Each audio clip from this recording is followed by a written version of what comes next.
UP में block प्रमुख के चुनाव के लिए आज होगा मतदान। कुल 476 पदों के लिए सुबह 11 से दोपहर 3 बजे तक होगी वोटिंग। नतीजे भी आज ही आएंगे।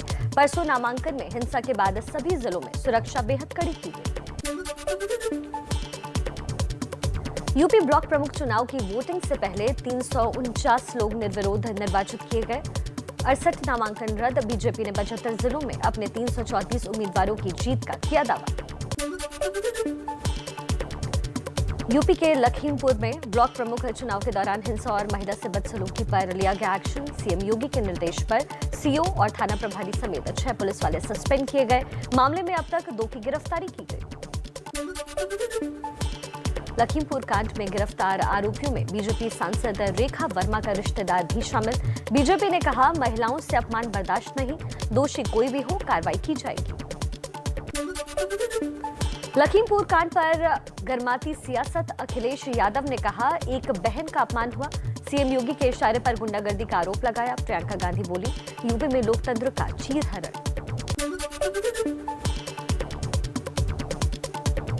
समाजवादी पार्टी लखीमपुर कांड और पंचायत चुनाव में हुई हिंसा के खिलाफ 15 जुलाई को प्रदर्शन करेगी। बीजेपी और योगी सरकार का करेगी घेराव। सुहेलदेव समाजवादी पार्टी के अध्यक्ष ओम प्रकाश राजभर का भी योगी सरकार पर निशाना। कहा, यूपी में द्रौपदी का चीरहरण हुआ। बीजेपी का गुंडा राज चल रहा है। सुल्तानपुर में ब्लॉक प्रमुख चुनाव की वोटिंग से पहले निर्विरोध निर्वाचित सुरेंद्र पाल के समर्थकों ने डीजे लगाकर डांस किया। हवा में फायरिंग का एक वीडियो भी वायरल हुआ।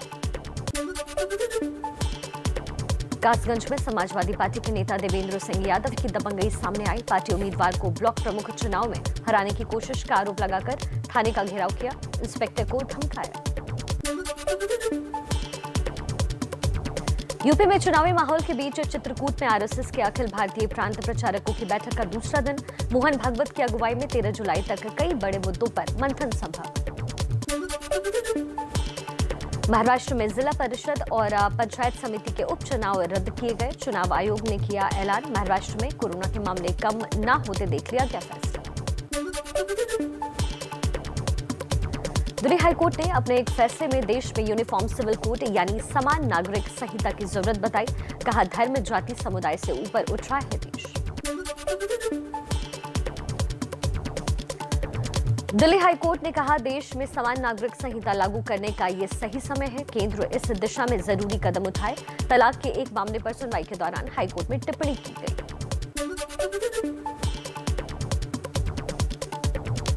प्रधानमंत्री नरेंद्र मोदी 13 जुलाई को वाराणसी जा सकते हैं। उस दौरान रुद्राक्ष बिल्डिंग का उद्घाटन करेंगे। आज तारीख तय होने की खबर। विश्व जनसंख्या दिवस पर कल से यूपी में लागू होगी योगी सरकार की नई जनसंख्या नीति। इस साल से 2030 तक लागू रहेगी नई नीति। जनसंख्या नियंत्रण और परिवार नियोजन पर रहेगा जोर। यूपी में जनसंख्या नियंत्रण कानून लाने के लिए राज्य विधि आयोग ने ड्राफ्ट भी तैयार किया। ड्राफ्ट को वेबसाइट पर डाला जाएगा और 19 जुलाई तक नागरिकों से सुझाव मांगे जाएंगे। कोरोना के बीच केरल में जीका वायरस का खतरा मंडराया। केरल में 13 स्वास्थ्य कर्मियों समेत 14 लोगों में जीका वायरस की पुष्टि की गई। केंद्र सरकार अलर्ट। विशेषज्ञों की टीम केरल भेजी गई। यूपी में वायरस के कप्पा वेरिएंट के 2 मामले सामने आए हैं। सरकार के आधिकारिक बयान में कहा गया, डेल्टा प्लस और कप्पा ये दोनों वेरिएंट प्रदेश के लिए नए नहीं हैं। यूपी में कप्पा वेरिएंट के 2 मरीज मिलने को लेकर केंद्रीय स्वास्थ्य मंत्रालय का बयान। कहा, कप्पा वेरिएंट ऑफ कंसर्न नहीं बल्कि वेरिएंट ऑफ इंटरेस्ट है। दिल्ली में कोरोना पर बड़ी बैठक में डेल्टा प्लस वेरिएंट को फैलने से रोकने के लिए बना एक्शन प्लान। डीडीएमए की इस बैठक में सीएम केजरीवाल और एलजी बैजल भी मौजूद रहे। कोरोना काल में ऑक्सीजन पर पीएम मोदी ने उच्च स्तरीय बैठक की। देश भर में 1500 से ज्यादा पीएसए ऑक्सीजन प्लांट लगाने का फैसला लिया गया। कोरोना को लेकर सरकार ने फिर दी चेतावनी। कहा, दूसरी लहर अभी खत्म नहीं हुई है, खतरा अब भी बना हुआ है। कोरोना नियमों का पालन करना बेहद जरूरी। देश में कोरोना के 43,393 नए मरीज सामने आए। 24 घंटे में संक्रमण में 911 मरीजों की मौत भी हुई। देश में अब तक 37 करोड़ से ज्यादा लोगों को लगी वैक्सीन। स्वास्थ्य मंत्रालय के मुताबिक 2 राज्यों महाराष्ट्र और केरल में सबसे ज्यादा एक्टिव केसेस। देश के 90 जिलों में 80% मामले सामने आए। 66 जिलों में संक्रमण दर 10% से ज्यादा। नीति आयोग के सदस्य डॉक्टर वीके पॉल बोले, शहरों और बाजारों में लगातार दिख रही है लापरवाही, एहतियात बरते वरना स्थिति हो सकती है और भी गंभीर। दिल्ली में करोल बाग के गफ्फार मार्केट और नाईवाला मार्केट को 2 दिन के लिए बंद करने का आदेश दिया गया। कोरोना नियमों का बाजारों में हो रहा था उल्लंघन। दिल्ली के सदर बाजार में फिर दिखी भारी भीड़ बढ़ने पर 5 और 6 जुलाई को 2 दिन के लिए बंद किया गया बाजार, फिर भी जारी है लापरवाही। दिल्ली में लगातार 9वें दिन कोरोना के 100 से कम मामले सामने आए। पिछले 24 घंटे में 81 नए मरीज मिले हैं। संक्रमण दर घटकर 0.11% हुई। कुछ और खबरों का रुख कर लेते हैं। हिमाचल के मशहूर टूरिस्ट स्पॉट मनाली में भीड़ बढ़ने पर प्रशासन ने सख्ती और बढ़ाई। सीएम जयराम ठाकुर ने मनाली का दौरा किया। बिना मास्क वालों पर हो रहा है 5,000 का जुर्माना। हिमाचल प्रदेश के धर्मशाला से आई पर्यटकों की भीड़ की तस्वीरें। ज्यादातर लोग बिना मास्क के दिखे। सरकार और विशेषज्ञों की तीसरी लहर की चेतावनी पर भी गंभीर नहीं दिख रहे बहुत से लोग। यूपी में वाराणसी के 80 घाट पर भी भारी भीड़ दिखी। बिना मास्क के बहुत से पर्यटक सोशल डिस्टेंसिंग की धज्जियां उड़ाते नजर आए। स्वास्थ्य मंत्रालय के मुताबिक शुरुआत में रोजाना औसतन 2.5 लाख वैक्सीन की डोज देश में दी जा रही थी, जो अब रोजाना 41 लाख तक पहुंची। अमेरिकी वैक्सीन मॉडर्ना के भारत में आने को लेकर सरकार का बयान। कहा, कंपनी से बातचीत जारी है कि कैसे टीकों को भारत में उपलब्ध कराया जा सके। जायडस कैडिला ने अपने फेज 3 ट्रायल का डेटा डीसीजीआई के पास जमा किया। समीक्षा जारी। बच्चों पर भी किया गया ट्रायल। डेटा भरोसेमंद रहा तो मिलेगी मंजूरी। लगातार बढ़ रहा है कोरोना की तीसरी लहर का खतरा, लेकिन वैक्सीन लगने की रफ्तार में कमी। वैक्सीन का स्टॉक न होने से मुंबई में आज भी नहीं लगेगा टीका। कल भी बंद रहे थे सरकारी और बीएमसी वैक्सीनेशन सेंटर। पंजाब में फिर वैक्सीन की कमी। सीएम कैप्टन अमरिंदर सिंह ने कहा, कोविशील्ड खत्म हो चुकी है। कोवैक्सीन का दूसरा डोज लगाने के लिए बस 1 दिन का स्टॉक बचा।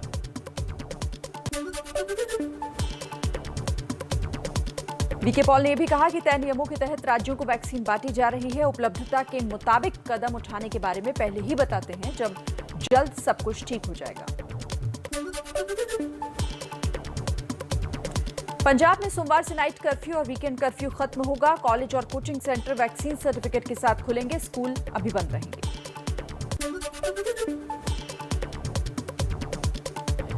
हरियाणा में 16 जुलाई से 9वीं से 12वीं तक के स्कूल खुलेंगे। 23 जुलाई से 6ठी से 8वीं तक के स्कूल खुलेंगे। अभिभावकों की अनुमति के बाद स्कूल आ सकेंगे छात्र।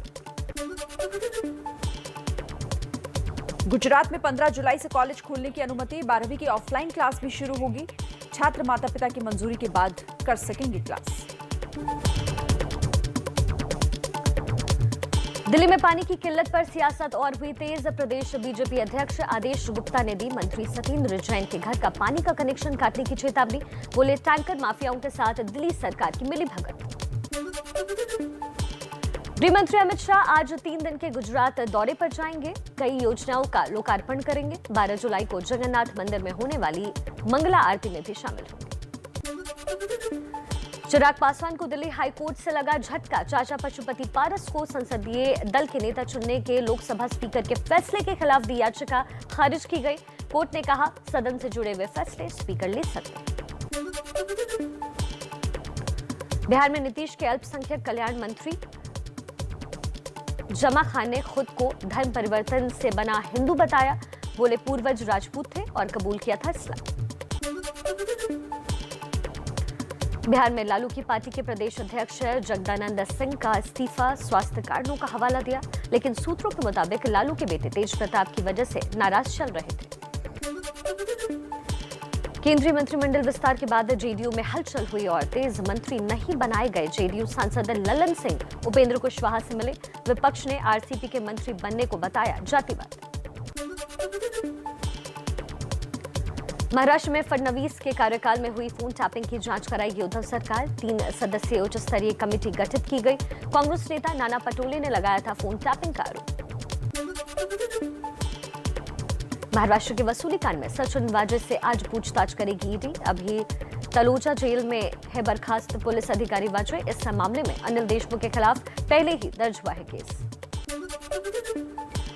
यूपी के धर्मांतरण मामले में आरोपी उमर गौतम को इलाहाबाद हाईकोर्ट से मिला झटका। मीडिया रिपोर्टिंग पर रोक से इनकार किया। कहा, बिना किसी ठोस सबूत मीडिया को रिपोर्टिंग करने से रोक नहीं सकते। पाकिस्तान से आए 6 हिंदू शरणार्थियों को मिली भारत की नागरिकता। एमपी के इंदौर में राज्य के गृह मंत्री नरोत्तम मिश्रा ने दिया प्रमाण। परिसीमन आयोग का बड़ा ऐलान। जम्मू कश्मीर में विधानसभा की 7 सीटें बढ़ेंगी। मुख्य चुनाव आयुक्त सुशील चंद्रा बोले, मार्च 2022 में पूरी होगी प्रक्रिया।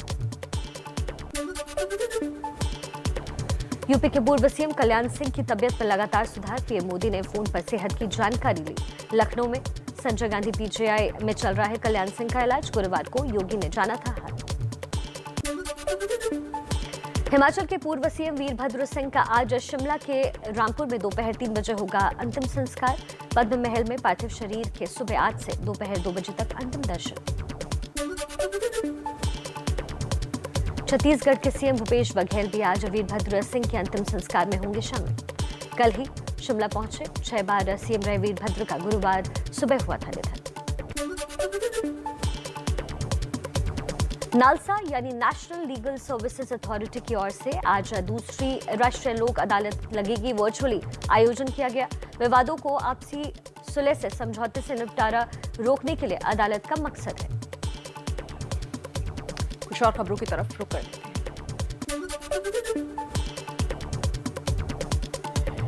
मोदी सरकार के नए ऑफर के बावजूद किसान मानने को तैयार नहीं। राकेश टिकैत ने एबीपी न्यूज पर कहा, आंदोलन खत्म नहीं होगा, सरकारों से बिना शर्त बातचीत को तैयार।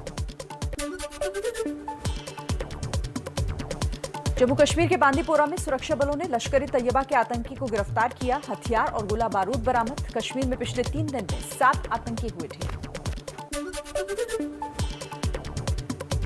एमपी के कटनी में बस के अंदर लगे सीसीटीवी में कैद एक चोर की करतूत। ढाबों और रेस्टोरेंट में खड़ी बसों में करता है चोरी। सोशल मीडिया पर वीडियो वायरल। अयोध्या में दर्दनाक हादसा। सरयू नदी में डूबने से 6 लोगों की हुई मौत। 3 को बचाया गया, 3 अब भी लापता। गुप्तार घाट पर स्नान के दौरान एक ही परिवार के 12 लोग डूबे थे। मुंबई में आज भारी बारिश का अलर्ट। कल रात से शुरू हुई बारिश से कई इलाकों में भरा पानी। मध्य मुंबई के हिंदमाता से सामने आई भारी जलजमाव की तस्वीरें। गर्मी और उमस से परेशान दिल्ली वालों के लिए एक अच्छी खबर। मानसून के आज दिल्ली पहुंचने का है अनुमान। 15 जुलाई तक होगी बारिश। कर्नाटक में रूठा मानसून। शिमोगा के मशहूर जोग वाटरफॉल में कम हो गया है पानी। मौसम विभाग के मुताबिक कल से प्रदेश के कई हिस्सों में बारिश पकड़ सकती है रफ्तार। पेट्रोल डीजल की बढ़ती कीमतों के खिलाफ बंगाल में आज और कल टीएमसी का बड़ा विरोध प्रदर्शन। सीएम ममता केंद्र से कर रही हैं तेल से टैक्स घटाने की मांग। यूपी की योगी सरकार ने 25 जुलाई से कांवड़ यात्रा की इजाजत दी। कोरोना नियमों का सख्ती से करना होगा पालन।